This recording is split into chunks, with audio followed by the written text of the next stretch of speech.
Welcome back to Buried. Well. Well. It isn't the consequences of my actions. Yes, of, excuse you, our actions. Of our actions. We've all three of us gotten Yes. us to this position. This was a group effort to blunder. When the teacher puts groups together but doesn't separate that friend group. yeah, exactly. So, What are we shooting, Marcus or the tanks? well, because here's the thing. If I force it towards Marcus, who knows what will happen? It could kill him, it could misfire, go off, do whatever. But this one, it says force muzzle towards the tanks, but also, I'm kind of just... What? There's tons of chemicals in them, but we don't know what they are. Well, that, but I'm also just kind of moving it away from me, you know? So it might... like, this might be like a little red herring, be like, you're moving it towards the tanks, but really you're just moving it away from your face. Maybe, well, I think both are away from your face. It's really just how aggressive you want to be in the struggle, so I think... Yeah, because this one is like, I'm pointing it towards Marcus, so that way, like, if it misfires, it's going in his face. Like, fuck that guy. But this one is just like, the immediate, like... Because I'm picturing it in my head. If they're in an awkward position, and I'm wrestling it towards him, I'm like... That movie moment where he's above me, and I'm, like, pushing it back up to his head, where... Moving it to the tanks, like, I'm just doing that thing where instead of forcing it towards him, I just grab it, I push it to the side. Yeah. But you may accidentally point it at Amy. So, I didn't even think about that. Oh, okay. So, sorry, Marcus. I grunt as I push the muzzle to point towards his face, realizing he's literally looking down the barrel of a gun. Marcus ducks his head out of the way. This makes him lose leverage, allowing me to yank the gun from his grip. I get to my feet as quickly as I can, swinging the rifle back around on him. For a moment, I think I've knocked him out, but his eyes flutter and he looks at me as if I've betrayed him. Her people. It was them that did this. She deserves to die. She did this. What do you mean, her people? What do you mean, her people? I look at Amy and wish I could help her. I'm relieved to see that she's managing to draw in a few breaths. Her legs move as she tries to push herself into a sitting position. You wouldn't know. You didn't work here under their secrecy. You don't know what it was like to... Surprises me by lunging towards me, leaping to the floor like a human projectile. I don't have time to aim carefully. I have to react fast. Well. How the turns have tabled. Do you shoot him or leapfrog out of the way?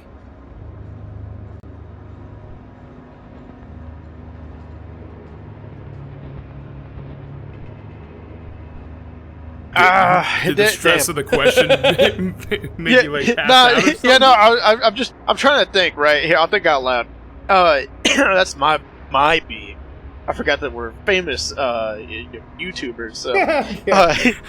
Alright, so the issue is shooting him is the most direct and easiest solution to this problem. And it may end up being the only solution because this guy is very clearly like in a state of mental like lapse, right? So I there's no guarantee we can't make him quit being aggressive. The issue is shooting him has the problem of making noise, further increasing Amy's fear, and also this guy could still be useful to us later on. In fact, he knows how to work the terminal. We ideally want him alive. My concern is just if we dodge and he gets any kind of leverage of the gun, he will, at this point, he's desperate enough to where he's going to just shoot it as well. He's not worried about the sound. I think try to dodge. We're going to try. We've overpowered him every time so far, so we're going to continue to try to do so. Yar. Sorry, I had to pick up a baby bear. It's me, I'm the baby bear. Oh, my head. There we go.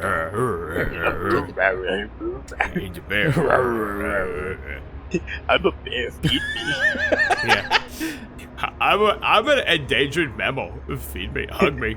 Hug me. His aim is poor and his strength is failing, so I dodge him easily. I don't want to have a gunshot go off and alert those creatures to where we are. Make a hard jab of the butt of the rifle, striking him in his chest. Something crunches and he lets out a whoosh of air. I read that wrong the first time, and I just thought it said I made a hard jab for his butt. Hell yeah, brother. Get that ass. He crumples for a moment and then goes to his knees. He roars in pain. Oh, my ass! He roars in pain on the floor. Only after a few moments I realize that they are not purely screams of pain. The bastard is calling for them, calling for those creatures to come to us. This place is evil, along with everyone involved. He wails from the floor. If you're taking her aside, then you deserve to die too. If you want to stop me, you better do it now, you coward. The rage in his eyes at Amy as well as toward me for stopping him makes me think that he'll deliver on his threat. I raise the rifle again, every urge of my body wanting to make sure he doesn't come back to bite us. But I'm not a violent man. I could easily not kill him and just leave him behind. Oh. Yeah, I have thoughts on this too, but like... Yeah, I got plenty of thoughts. There's only one good option here. It's leaning... Really? One good option? It's leaning towards let him live, because the only way we can guarantee to kill him is by shooting him with the rifle. And that will definitely alert them. And yeah, okay. I'll let you. I'm gonna say let him live. Yeah, because here's the thing.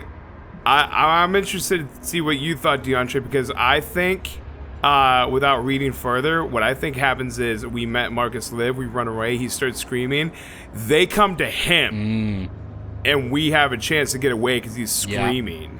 Yeah. I think the only right choice was to kill him, because Dennis is still back there, he's slow and injured, and even if Marcus just stays where he is right now and doesn't come with us, he is guaranteed going to go back to Dennis and take him hostage and make it a situation of, if we don't shoot Amy, he kills Dennis. I think this guy's an absolute menace. Is going to backfire on us. It's possible. Maybe. I think I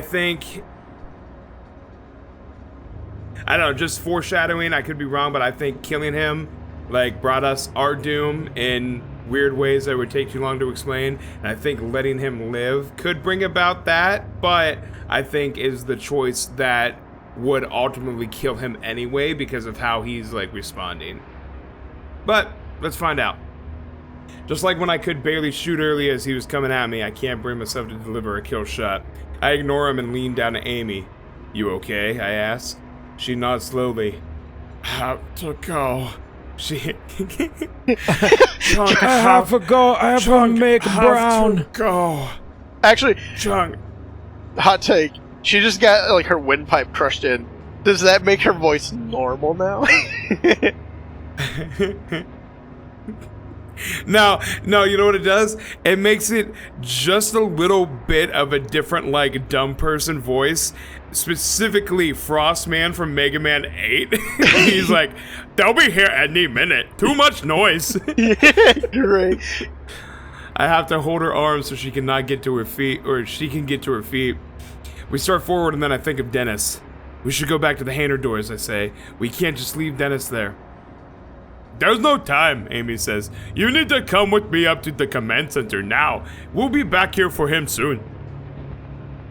You're all dead now anyway. If they don't get you, I will. He laughs maniacally after saying this, hooting like a madman. As if in response, a high-pitched noise tears through the hallway. I seem to feel it in my bones. They're following his noise now, Amy says, her voice still weak. She takes off away from Marcus, presumably towards the other elevator she had mentioned moments ago. I follow her. As we move out, I hear Marcus slowly pushing himself off the ground and stumble off, slipping in between the tanks and disappearing. We start running, and after the first 2 strides, another noise sounds out. It sounds mechanical, but at the same time, it also reminds me of recordings I've heard of whale songs. A sound of metallics creaking and crashing echoes through the door I came in through.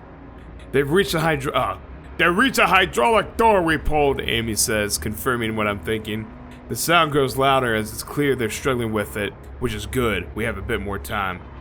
I speed up my step to follow Amy as she leads the way to the other elevator. She's panting furiously but pushes on. I can hear something rattling in her breath, likely the result of Marcus's attack. This makes me imagine how his cold, uncaring eyes must have looked, staring down at her as he tried to deliver her to death. How she is still forging on is beyond me. I'm sorry about Marcus, I say. It's not your fault. When you handed him the gun, you didn't know he would use it on me. I just hope we can find a way to survive. We'll be fine. See, now what I don't understand is, like, happy. we don't have to shoot him. Why can't we just, like, crack him in the skull with the butt of the gun? Just knock his ass out. That's what I'm saying. So, and that's fair, true, but at the same time, like, what's his face? Roger, like, kind of already did that, and, like, I think he already stated, like, I'm not a violent man, so the more, like, he's just beating him incessantly, the more I think he, like, just doesn't want to turn that route. I guess. Yeah. Which is not necessarily a smart choice, but at the same time, it makes sense to his character. Because every time he's, like, beat the shit out of Marcus, it's because he had to do it in response to Marcus being a cunt. Yeah. Okay. I'm not so sure, she says, her eyes fixed straight ahead. Not sure I can blame her. I just wanted to say something encouraging, I guess. We finally come to the elevator at the end of a row of silos. The elevator doors slide open slowly. At that moment, we hear something behind us. A strangled, sort of whistling sound. We step aside and turn around to face the biochem room. Thankfully, we've been given a few moments to spare. The elevator doors remain open for 3 seconds before they start to slide closed again. In those 3 seconds, I see a large shape floating towards us. A phosphorescent-like white glow outlines an impossible shape. Behind it, I see another shape that's also entered the biochem room, and another. The third one breaks away from the other two, taking a quick right. It moves with eerie speed. That's the direction Marcus had gone. Honestly, the thought of them hunting him down doesn't bother me in the slightest. Amy's pressing the button to close the elevator doors over and over, but they stay open for what seems like an eternity. I curse whoever designed these damn doors.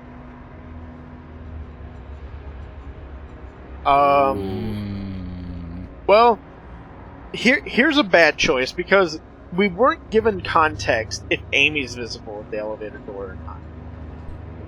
So, if she is visible, interposing ourselves with the gun ready would be ideal. But if she's tucked in the corner of the elevator, now we're just drawing attention. I really don't like that there's no detail on that. I would, if you'll allow me to interject, I would assume that since it says she's pressing the button to close the elevator doors over and over, that she is kind of off to the side. Yeah, I was thinking the same thing. Like, in a typical elevator setup, it's doors, little inlets on the right and left, and on those inlets are the buttons. So she's probably, like, against the wall on those buttons, like, pressing it. And if I go, I'm going to hide in there, too, I would go to the other side and, like, shrink up to the wall. Mm-hmm. Yeah. That would be ideal. In a perfect world, that would be the context. However, this is not a perfect world, and decisions like mine exist. Stand in the doorway. Oh, God. God. We can't go anywhere, I figure, so no use in hiding. I take a step and stand firm in the elevator doorway. I hold the rifle steady, ready to fire, and that's when I see them in clear light for the first time. I can see their features, their shape, and their colors, but my mind can't quite process it all. Nothing about them makes any sense. My eyes try to see a squid, but that's not what these things are. They're gray and white and seem to be nothing more than squirming light. Their appendages are neither legs nor tentacles, but somewhere in between. They don't walk on these appendages, but they use them to glide. They move like ghosts and seem to jerk every few feet or so. But I am pretty sure that this jerking effect is not a result of their moving, but my mind's inability to understand how they are moving exactly. It's also more than their appearance that makes a mockery of reality. The light around them seems to bend inward, as if the space within the room has to reshape itself for their existence. That peculiar effect on the air makes their movements seem like something moving underwater, only faster. They screech in unison as they rush toward the elevator. They'll be inside here in a few seconds. I check the rifle and see that my ammo is diminishing. I have to start saving my shots. I'm going to have to be choosy. It's weird that he says that, because now that I'm thinking about it, how many times did we shoot this gun? None. That's what that's why. But maybe Nutsack shot it before we got it. Maybe. Or maybe that's just... that could just be a blank card statement that's programmed in here, where it's could be. Anytime you can shoot, you go, I check my ammo. Oh, that's fair. I don't think shooting at them is going to do anything. I'm going to say don't shoot. Bold. But to be fair, they did say the elevator takes only 3 seconds to close. She's been trying to close it, and he estimates a few seconds to get here. I don't know. Well, because we already hit it, but my thought was even if it doesn't hurt them or do anything, it could push them back, giving us enough time for the elevator to close. But we'll find out. That was my thoughts too. We're gonna find out. They keep advancing, even though I know the doors may not close in time. I manage to keep my cool and avoid firing off any more rounds. My finger itches to pull the trigger, but I resist. I'm not even sure if a gun would affect them. Finally, the elevator door closes. Nice. The creatures wash against the other side of the door, making electrical noise and crying out in anger. The tips of their spider-like appendages poke through the wall and an elevator door, but for some reason they can't get all the way through. Amy screams at this and curls into a ball in the far corner of the elevator, crying. I say nothing to her. I just cling to the rifle, hoping these creatures don't find Dennis as he waits by the hangar doors where I left him. For his sake and ours, we need to get them open now. End of chapter 3. And chapter 3. Let's check our stats, This boys. one seemed longer. It was very Yeah, long. it was 100% longer. Makes sense, right? The middle of the stories, Yeah, the blunt truth. You and 59% of players told Dennis he'd probably be fine. Slow them down. You and 35% of players sided with Amy on pulling the hydraulic door. Oh shit. That's actually surprising to me, because I thought I would figure more people would be like, no, shut it, because if they're far away, you shut it, you get more time. Well, so if you look right below that, this is just like in last chapter, where there's it's almost paradoxical, where people that made the same choice as us then immediately made the opposite choice, and vice versa.